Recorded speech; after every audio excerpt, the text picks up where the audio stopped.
jam 9 pagi. Ya. Jam 9 pagi kita akan mengadakan Rapimnas. Jam 8 pagi kita akan ada pembukaan Rapimnas yang dibuka oleh PLT Ketua Umum.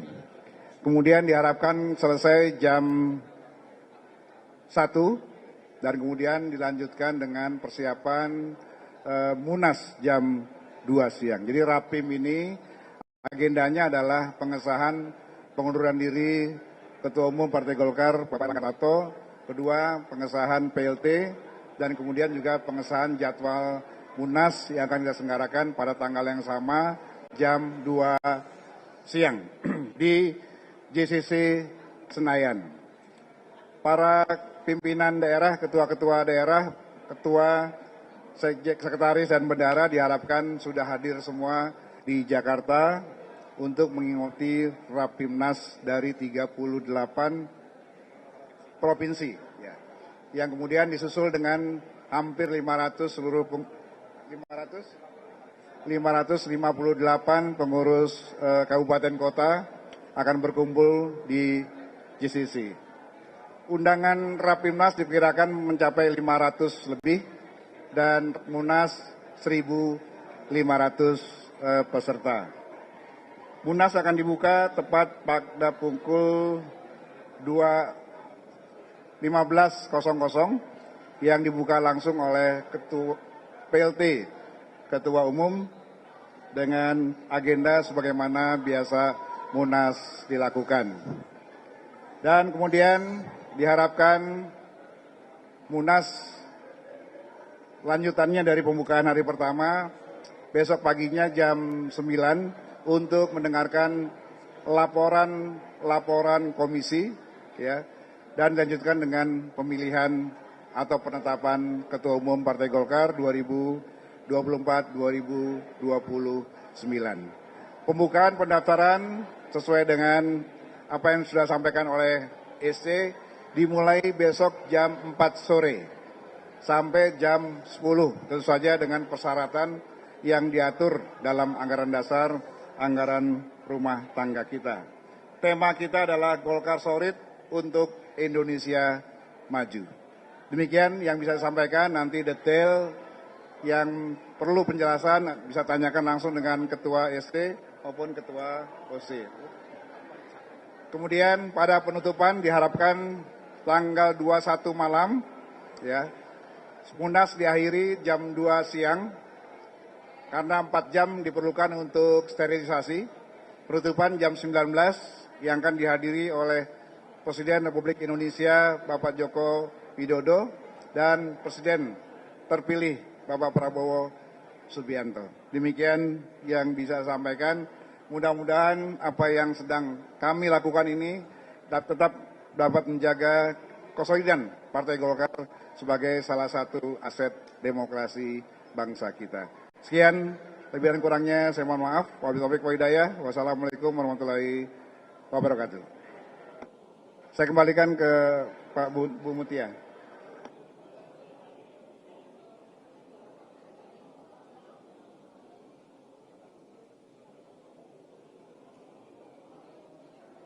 Teman-teman, kita akan berikan waktu untuk tanya jawab. Kita coba 3 dulu ya. Dari TV One 1, di depannya dari mana Mbak? Kompas. TV One, Kompas, CNN. Hah? IDN, silakan. Ya, terima kasih atas kesempatannya. Saya Ikra dari TV One. Ada beberapa pertanyaan. Yang pertama ini, tolong dipertegas Pak, untuk pendaftaran calon ketua umum Golkar akan dibuka mulai besok tanggal 19 jam 4 sore sampai jam 10 malam. Nah itu mekanismenya pendaftaran seperti apa? Dan yang kedua terkait dengan mekanisme pemilihan ketua umum Partai Golkar. Nantinya akan seperti apa, dari 1.500 tamu undangan yang datang ke Munas, itu semua memiliki suara yang sama atau bagaimana? Ya, terima kasih. Jadi begini, besok terkait dengan pemilihan, jadi pemilihan ketua itu ada di anggaran dasar rumah tangga, ada anggaran dasar, anggaran rumah tangga, ada syarat-syarat dan lain sebagainya. Jadi dari syarat-syarat tersebut nanti akan diverifikasi oleh steering committee, kemudian yang memenuhi syarat itu bisa untuk mencalonkan, tetapi yang tidak memenuhi syarat tidak bisa mencalonkan. Itu. Kemudian terkait dengan teknis daripada pencalonan, itu seperti biasa pada saat di Rapimnas, nanti pada saat pencalonan membawa minimal 30% surat dukungan dari DPD 1 dan DPD 2. Jadi itu. Kemudian kalau pertanyaannya berapa jumlah suara itu pemilik hak suara itu adalah DPD 1 ada 38 provinsi dan juga ada DPD 2 508 kabupaten kota ditambah ormas Hastakarya pendiri. Hastakarya itu ada pendiri dan didirikan ada 8 dan 2 organisasi sayap jadi 10. Jadi inilah yang pemegang hak suara di DPP Partai Golkar.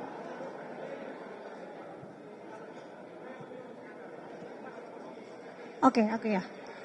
Selamat siang Bang Adis, Nanda dari Kompas TV. Ada 2 pertanyaan sih sebenarnya terkait dengan syarat untuk mencalonkan sebagai ketum. Tadi udah dijelaskan secara teknisnya. Tapi mau tanya sejauh ini apakah sudah ada nama-nama yang setidaknya akan mendaftar begitu untuk menjadi caketum? Kemudian ini menanggapi soal isu sih sebenarnya Bang Adis. Kalau isu kan menyebutkan bahwa ada calon tunggal sebenarnya ya, ini sudah beredar. Nah sebenarnya kalau nama calon tunggal itu namanya yang disebut Pak Bahlil. Nah sebenarnya apakah dari Pak Bahlil sendiri ini apakah memang masuk dalam kriteria dari ADART untuk mencalonkan sebagai caketum atau seperti apa? Kemudian untuk pertanyaan yang kedua, tadi kan dijelaskan besok akan sesegera mungkin ketum akan tahu namanya siapa.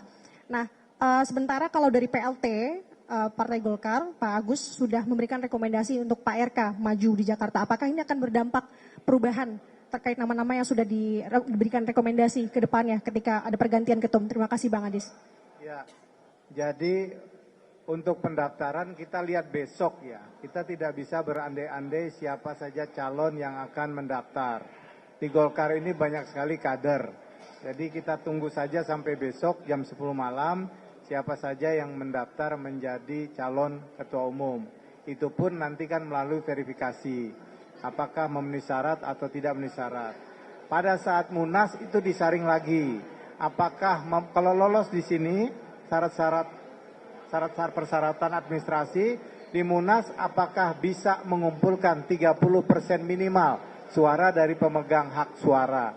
Itu juga harus kita lihat nanti pada saat Rapimnas.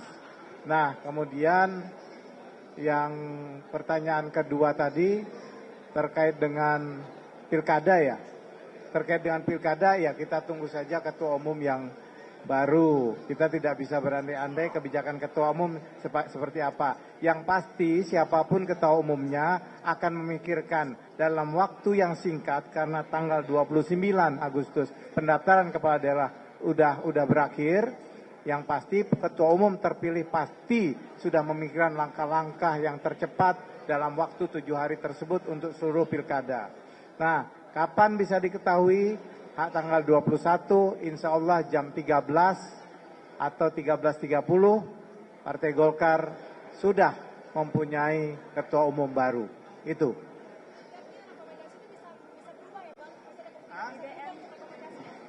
Apa? Berarti penegasan masih ada bisa berubah untuk rekomendasi ya? Karena kan kalau untuk di Jakarta dari PLT sendiri kan sudah memberikan rekomendasi untuk Pak RK begitu. Apakah nanti kalau untuk ketum baru rekomendasi baru lagi? Begini ya, kita tidak bisa berandai-andai ya terkait dengan itu. Tetapi kita hari ini konpresnya kan persiapan Munas. Okay. Nanti kalau ketua umum terpilih yang sudah terpilih ketua umumnya, nah boleh ditanyakan itu seperti apa. Siap Bang Adis, terima kasih banyak. Ya.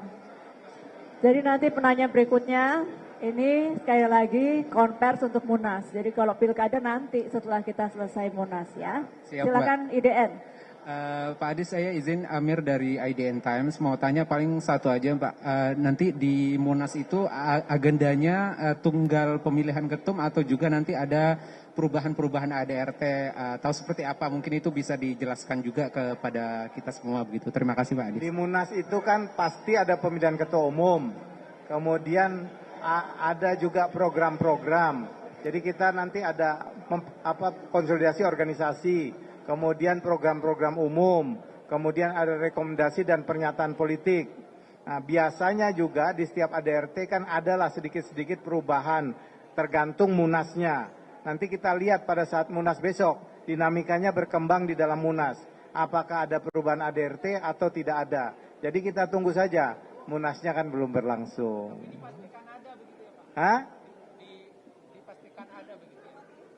Kalau kita melihat setiap Munas itu selalu ada, tetapi kan perubahan itu tidak terlalu signifikan. Tergantung peserta Munas nanti menentukan perlu apa tidak ada perubahan. Gitu. Mungkin terakhir Pak Adis.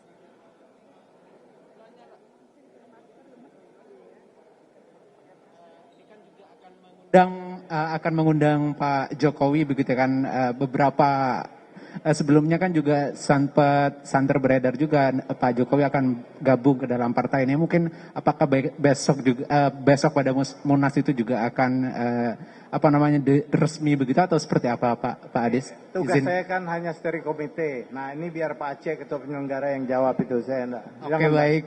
Pak Aceh mohon ya. Ya. Kami panitia penyelenggara memang atas arahan dari PLT Ketua Umum, kita nanti akan mengundang Bapak Presiden, Pak Joko Widodo, dan juga Presiden terpilih, Bapak Prabowo Subianto. Tentu kita juga tidak mau berandai-andai ya atas apakah beliau nanti akan bergabung dengan Partai Golkar atau tidak. Tapi yang jelas Partai Golkar sebagai partai yang selama ini memberikan dukungan terhadap pemerintah, tentu sudah seharusnya kita mengundang ya tokoh-tokoh pemerintahan yang menentukan bagi arah dari kebijakan negara ini. Jadi tentu kami ingin tegaskan bahwa soal keanggotaan dari Bapak Presiden tentu itu kita kembalikan kepada mekanisme organisasi.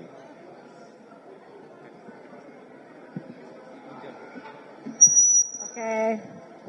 Mau terima lagi atau cukup? Pak Aceh sedikit mungkin kemarin juga sempat disinggung. Sebentar, yang pertanyaan yang mana? Saya Ikra dari TV One. Kemarin sempat disinggung di Rapim sama Munas itu bakal ngebahas juga soal Pak Erlangga, katanya mau bikin posisi baru untuk Pak Erlangga, menempatkan Pak Erlangga sebagai Dewan Kehormatan atau lain sebagainya. Itu juga nanti akan dibahas atau seperti apa? Dan apakah Pak Erlangga akan datang di acara Munas nanti membacakan surat pengunduran diri atau bagaimana? Terima kasih. Ya, tentu kita sangat menghormati keberadaan Bapak Erlangga Hartarto yang telah berhasil memimpin Partai Golkar periode 2017-2024. Dan sebagaimana yang disampaikan Pak PLT Ketua Umum di dalam rapat pleno kemarin, bahwa Pak Erlangga akan mendapatkan penghargaan tertinggi dari Partai Golkar.